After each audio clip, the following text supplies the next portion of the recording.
Shalom Aleichem. We're learning the Sicha of Chelek Chaf Beis, volume 22. Look at the Sichas, Parshas Acharei, Sicha number 2. It's a Rashi Sicha. Rabbi points out that Rashi is very, very wordy in a couple of places surrounding the section of aroyos of illicit relationships and wants to understand why this is. So just to bring it up in front of us. So at the closing of the section of illicit relationships, the Torah says, do not defile yourself with them. I am Hashem, your Lord, Ani Hashem Elokechem. This is how it closes out. This is actually the last words in the entire portion. The last section of the portion is Arayos, the detail of all the illicit relationships which we are proscribed from doing. And it finishes, Al titamu behem, do not defile yourself with them. Ani Hashem Elokechem, I am Hashem, your Lord. Now Rashi has a whole Megillah. Rashi says, if you defile yourself, I am not your Lord. Aha. If you don't defile yourself, I'm your Lord, which indicates, but if you do defile yourself, I am not your Lord. And then he gives a whole continuation. The numbers are mine. 1, you become unfit to be my followers. 2, what benefit do I have from you? 3, you'll deserve annihilation. And that's why it says, I am Hashem, your Lord. And the Rebbe asks many questions, but the general question is, why all these details?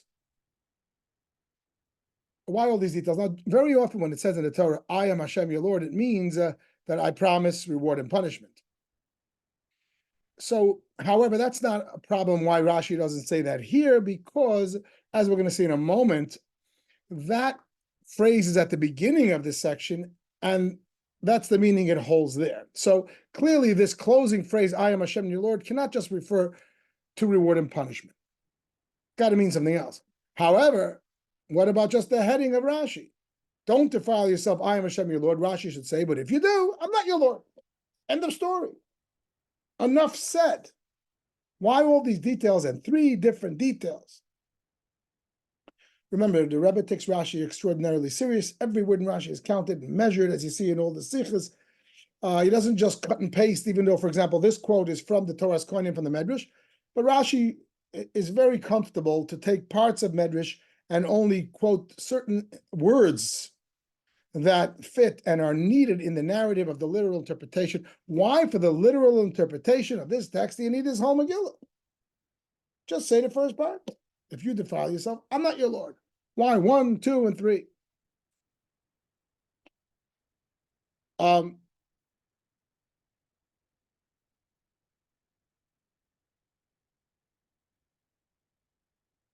Rebbe says to answer this, we're going to first address another Rashi, which is problematic. And that is at the beginning of this section.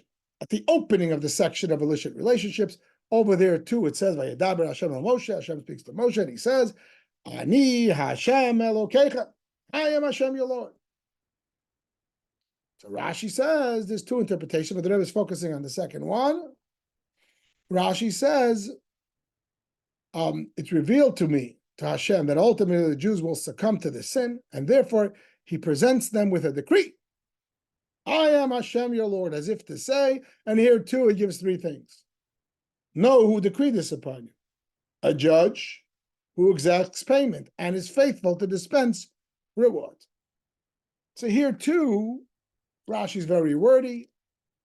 What bothers the Rebbe here is typically throughout the Torah, when it says such a language, I am Hashem or I am Hashem your Lord, Rashi will pick one or the other. Either Hashem is saying, this is the decree, it's coming from me. Know who it's coming from.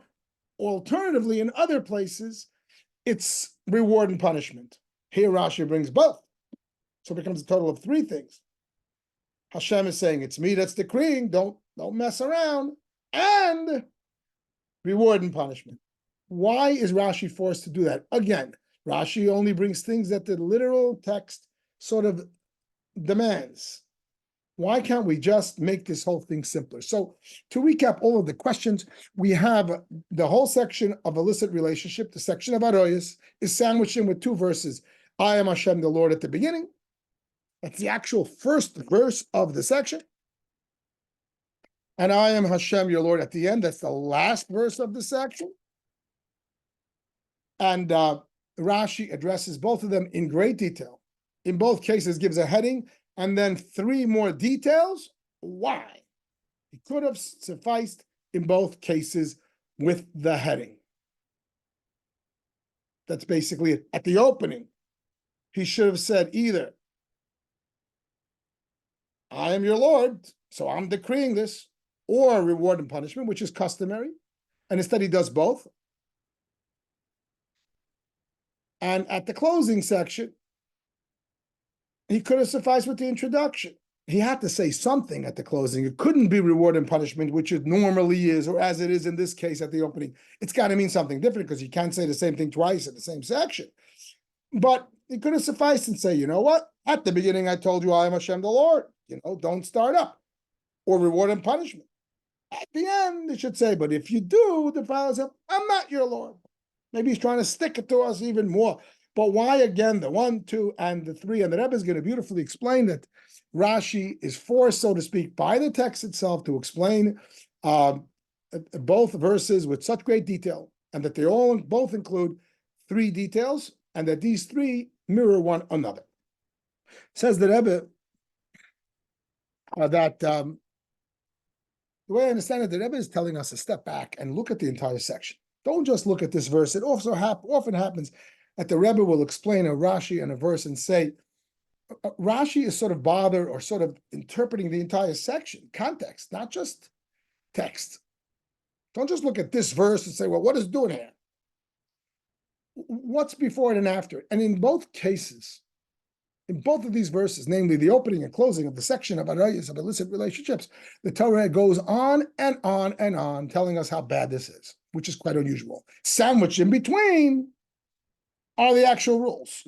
So before the rules, it says, at the opening section, it says, I am Hashem your Lord, and it goes on, 3, 4 verses that don't follow the ways of Egypt and the ways of Canaan, and follow my laws and my statutes and follow them. And again, repeats it, and that you should do them and you will live with them.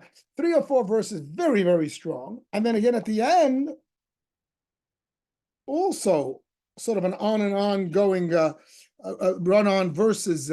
What do you got here? Like 7 verses closing this section after all the laws are said and done. Don't become so impure. This is what the nations did, and I punished them, and the land spit them out. Well, you should follow my laws and my system and stay away from all these abominations, because all these abominations have made the land impure through them, and the land will not spit you out, doesn't spit them out, etc., etc. And whoever does it, you get cut off. Very, very strong. So this is the way the Rebbe is reading what's bothering Rashi. Is not just the actual words, I am the Lord your God, I am the Lord your God. If it was just that, so maybe, yeah, Rashi would have written just 1 line on each. 1 line on each. An opening, if you do this, remember, I'm your God, and if you don't do it, I'm not your God. It would have been sufficient. But it's coming in the context that the Torah goes on and on. So clearly, Hashem is trying to make a point. And the point, says the Rebbe, is that this is a very, very big, difficult mitzvah. It's a difficult sin. It's a tough one. In fact, as Rashi himself brings on, Hashem knows that the Jewish people did succumb to it and do succumb to it. It's a big challenge. It's a big Yetzer Hara. It's a big taiva. And therefore, says the Rebbe, Hashem went out of his way, and he threw in an extra 3 or 4 verses at the beginning and at the end to say, stay away from this. It's like Egypt. It's like Canaan. It's bad. It'll spit you out. It's no good. It's abomination. He's laying it down hard because he knows it's a tough one. With all the other mitzvahs in the Torah, apparently, it's enough to say, don't do it or do it. Sometimes you add a little reward. Sometimes a little extra nudge. It's a positive and a negative mitzvah. In this case, because of the fact that the Yetzer Hara is very strong when it comes to this issue, Hashem doesn't suffice, and he lays it down, and he throws in all these extra verses. It's impurity, it's Canaan, it's Egypt, it's abomination, etc., etc. So that's the context. Based on that context, opening and closing with these long narratives, The Torah again opens with I am Hashem your God and ends with I am Hashem your God, which also, by the way, is very, very unusual.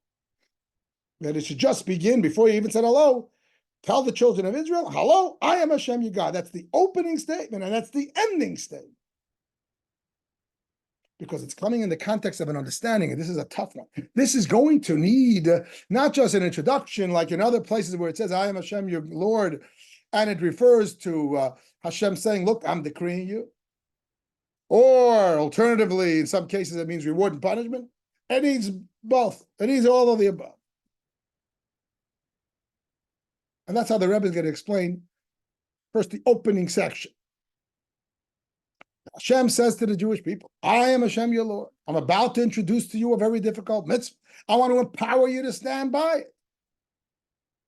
Because you're going to be drawn to it. So here's what I'm going to tell you. I'm going to tell you three things.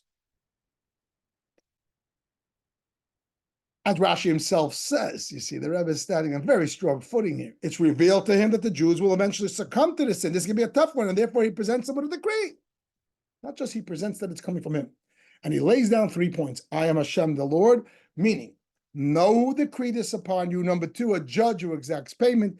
And 3, is faithful to dispense reward. The Rebbe walks us through this whole conversation that Hashem has with each of us, God forbid, to keep us away from these kind of things, because they're tough.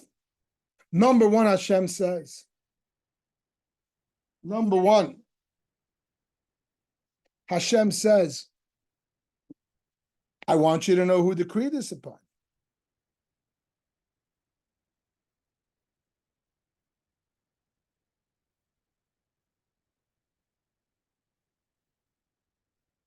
I want to know, where am I?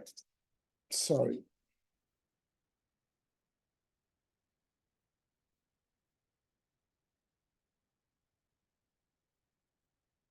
I want you to know who decreed this upon you, that I did.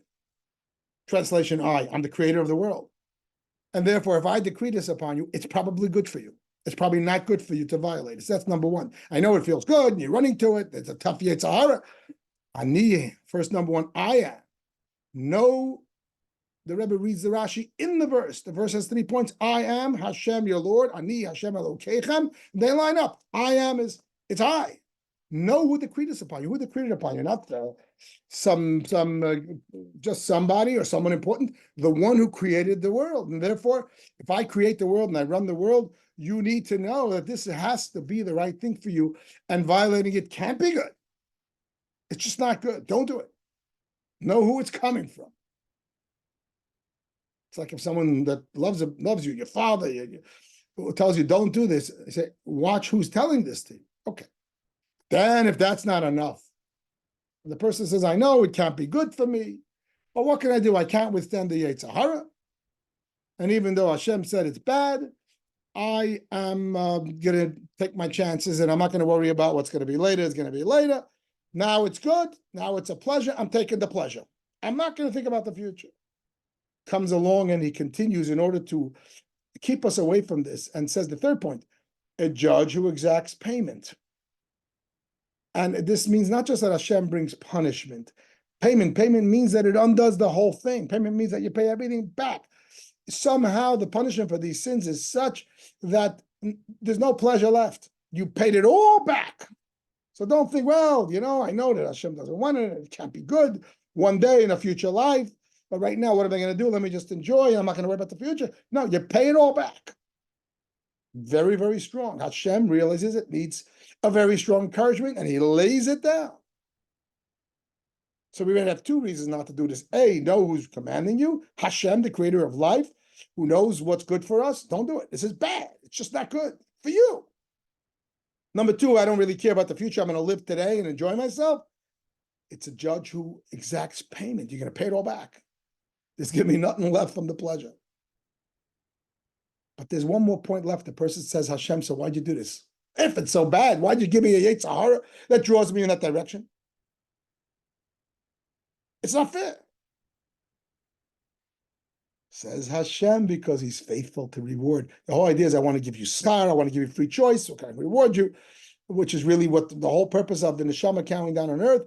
to overcome the challenges, and therefore the neshama becomes much closer to Hashem, etc. And now the whole thing makes sense. So we have the three-pronged inspiration before this action. I am Hashem, your Lord, which clearly is a huge motivation as the verse goes on, 4 or 5 verses of how tough this might be and how bad it is because it's a tough temptation and challenge, and he lays it down in 3 levels. Again, know who's commanding you. This can't be good. 2, you pay it all back, so don't even think I'm going to not worry about the future.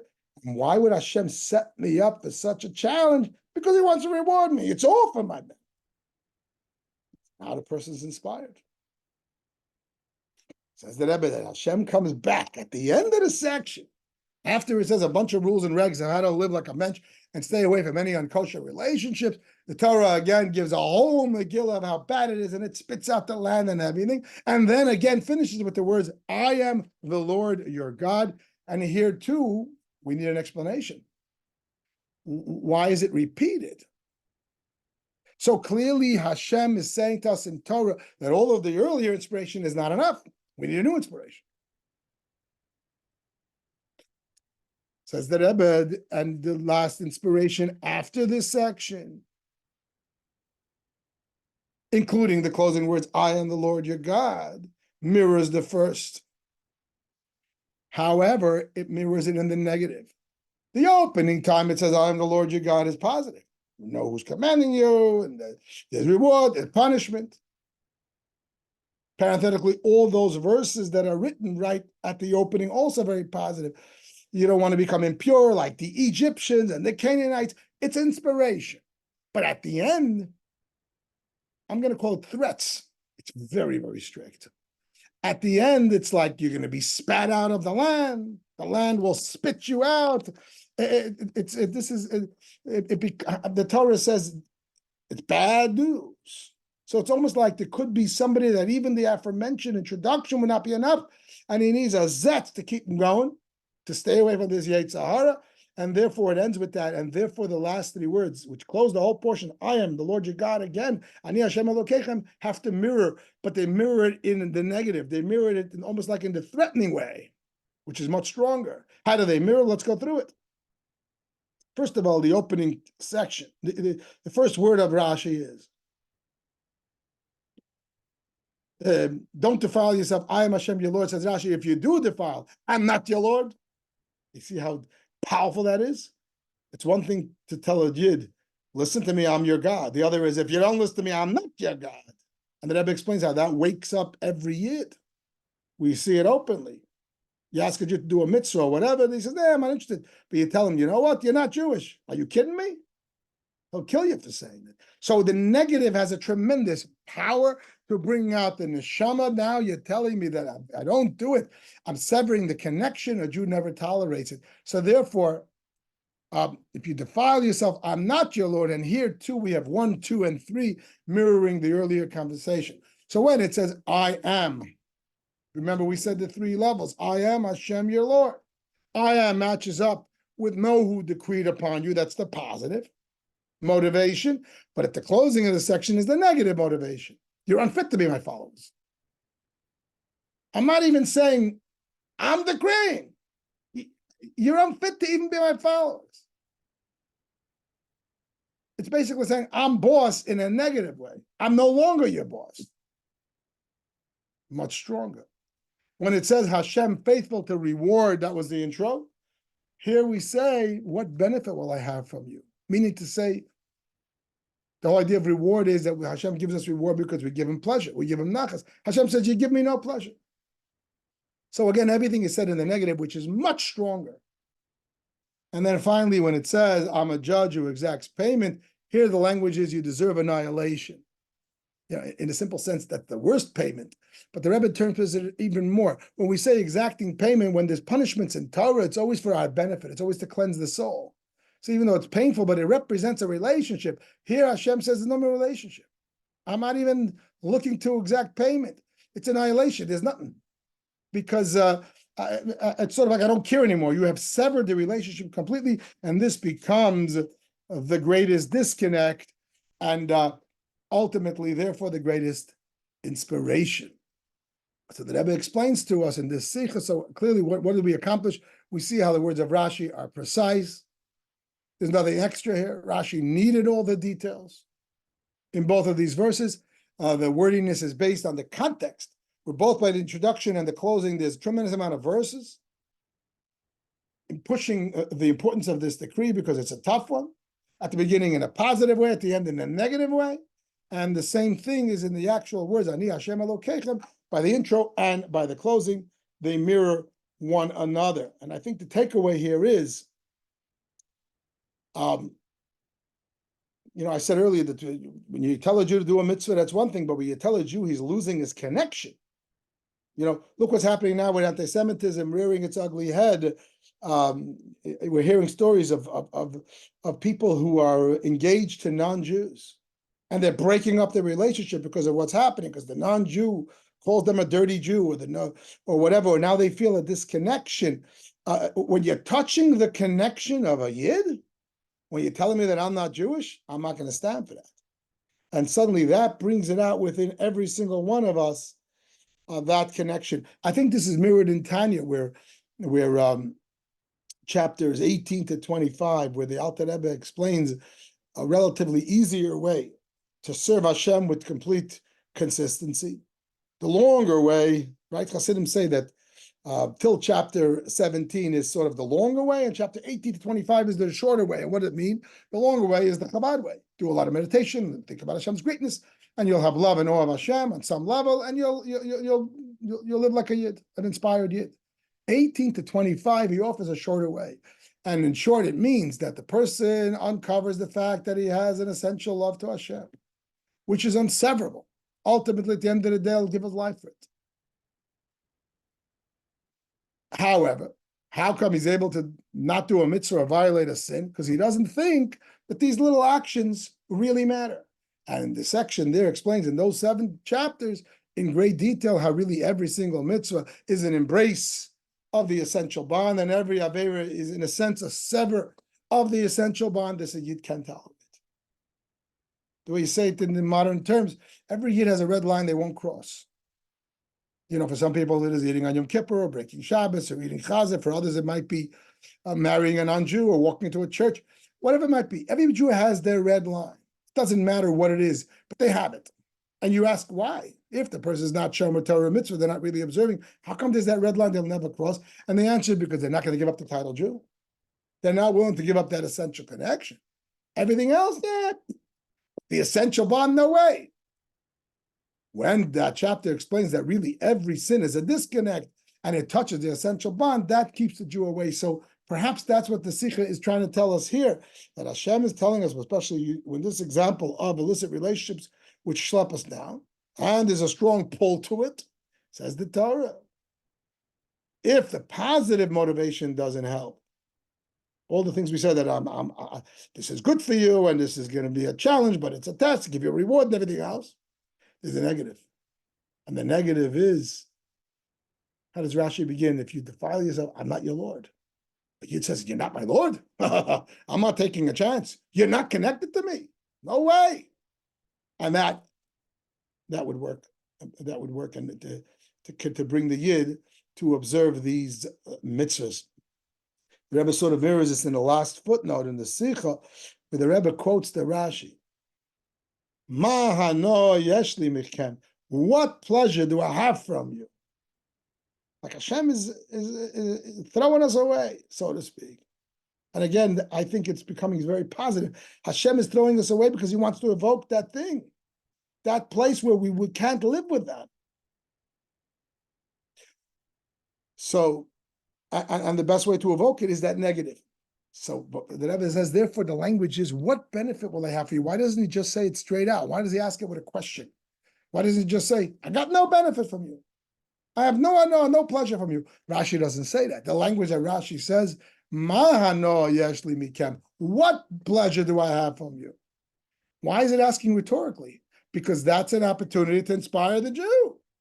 If you look at a Jew and you say, what pleasure could Hashem have from you? The Jew's going to start thinking, let me tell you what, I did this mitzvah, I did that mitzvah. Suddenly the rhetorical question evokes the Yid, and he says, you're asking me what pleasure you have for me? you will have pleasure for me. And that brings you closer and stronger to Hashem.